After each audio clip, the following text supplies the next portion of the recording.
Pernah kepikiran gak sih apa yang ada di luar 3 dimensi yang kita kenal? Atau gimana caranya kita bisa menjelajahi kosmos tanpa roket?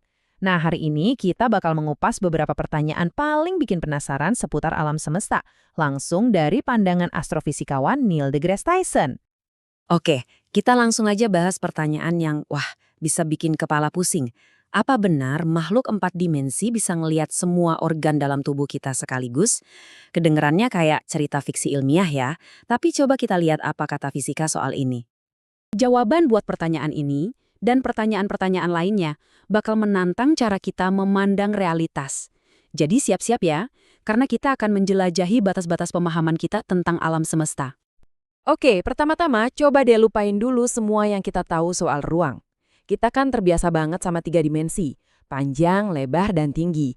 Tapi gimana kalau itu cuma sebagian kecil aja dari gambaran besarnya? Coba bayangin ya, kamu itu makhluk yang hidup di dunia yang benar-benar datar. Sebut aja flatland. Buat kamu, sebuah kotak yang digambar di sekelilingmu itu bakal jadi penjara yang nggak bisa ditembus. Kamu nggak bisa lompat ke atas atau ngintip ke seberang. Itu udah batas duniamu. Nah, ini dia nih bagian yang bikin mind-blowing. Pakai logika yang sama, makhluk 4 dimensi itu bisa ngelihat ke dalam kulit kita. Persis kayak kita bisa ngelihat semua organ di diagram anatomi, mereka bisa ngelihat setiap organ di tubuh kita secara real time. Nggak ada rahasia sama sekali. Dan Neil deGrasse Tyson punya cara yang keren banget buat ngejelasin ini. Lupakan fiksi ilmiah, pikirin aja dunia kedokteran. Seorang ahli bedah 4D bisa ngangkat tumor dari otak kamu tanpa perlu bikin sayatan sedikit pun. Wah, ini konsep yang benar-benar ngubah segalanya. Konsep dimensi yang lebih tinggi ini ngebawa kita ke ide besarnya Einstein, ruang waktu. Anggap aja ini kayak kainnya alam semesta. Jadi ini bukan cuma ruang kosong, tapi sebuah kain dinamis yang bisa melengkung gara-gara benda berat kayak bintang dan planet. Nah, lengkungan itulah yang kita rasain sebagai gravitasi. Nah, ini jadi muncul pertanyaan menarik nih. Kalau kita bayangin ruang waktu itu kayak trampolin, terus kita taruh bola bowling di atasnya sampai melengkung, apa yang terjadi kalau bola bowlingnya kita angkat? Apa trampolinnya secara alami pengen balik jadi lurus dan datar lagi? Ternyata jawabannya simpel banget loh. Lengkungan itu disebabkan oleh materi dan energi. Jadi, kalau kamu hilangin penyebabnya, kamu singkirin semua bintang, planet, dan energi di alam semesta, ya lengkungannya juga bakal hilang. Ruang waktu bakal jadi datar sempurna karena nggak ada lagi yang bikin dia melengkung. Oke, dari yang teori-teori banget soal realitas, sekarang kita pindah ke sesuatu yang lebih praktis. Gimana sih caranya kita beneran bisa jalan-jalan di kosmos yang luas ini? Yuk kita lihat beberapa teknologi perjalanan luar angkasa. Lupakan roket yang berisik. Gimana kalau kamu bisa masuk ke lift, pencet tombol naik, dan beberapa jam kemudian kamu udah ada di luar angkasa? Nah, itulah janji dari lift luar angkasa, sebuah kabel raksasa yang membentang dari permukaan bumi sampai ke orbit. Jadi, setinggi apa sih lift ini? Kira-kira 37.000 kilometer. Itu hampir 3 kali diameter bumi loh. Kita bukan lagi ngomongin gedung pencakar langit, ini adalah struktur rekayasa paling ambisius yang pernah dibayangin manusia. Dan sekalipun lift ini ngebut banget ya, sampai 1.600 km per jam, lebih cepat dari pesawat jet tempur, perjalanannya tetap aja makan waktu hampir seharian penuh. Jadi ini bukan perjalanan singkat. Nah, ini dia masalahnya. Meskipun lift luar angkasa itu ide yang keren banget, inovasi di dunia nyata ternyata udah nyalip ide ini.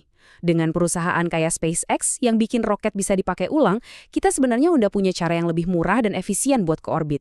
Jadi, lift luar angkasa itu solusi brilian buat masalah yang sebenarnya udah kita selesaikan. Sekarang kita bahas teknologi lain yang kedengarannya puitis banget, layar surya.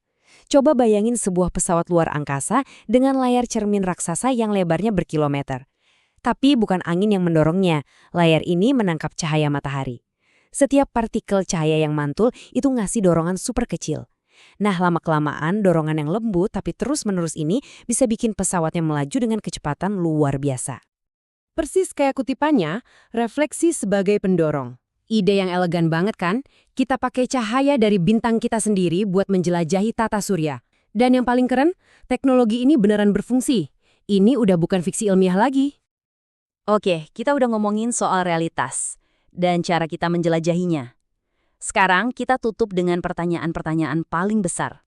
Pertanyaan yang menyentuh inti dari siapa kita dan apa sebenarnya tempat kita di alam semesta ini.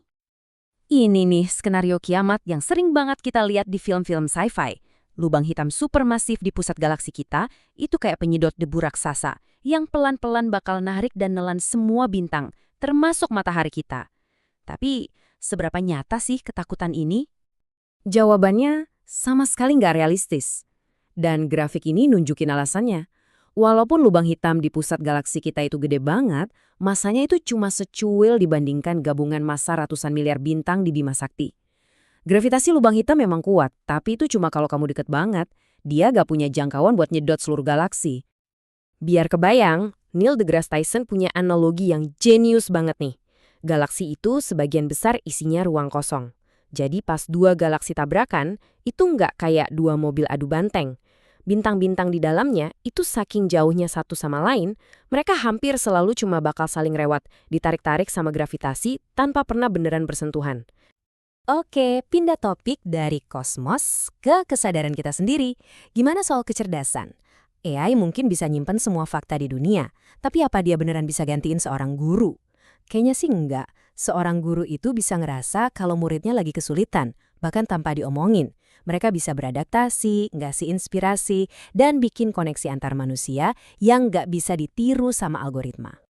Pada akhirnya, ya, semua pertanyaan ini soal dimensi lain, perjalanan antariksa, takdir alam semesta, semuanya itu balik lagi ke satu hal, rasa penasaran kita yang nggak ada habisnya. Dorongan buat ngelihat ke langit malam dan bertanya, kenapa? Itulah yang bikin kita jadi manusia. Dan sampailah kita di pertanyaan terakhir, yang mungkin jadi pertanyaan paling fundamental dari semuanya. Apakah otak kita, hasil evolusi di satu planet kecil ini, emang mampu buat memahami seluruh alam semesta? Atau jangan-jangan kayak makhluk 2D yang nggak bisa ngebayangin atas? Ada kebenaran-kebenaran di luar sana yang selamanya nggak akan bisa kita jangkau? Nah, itu pemikiran buat kita renungkan bareng-bareng.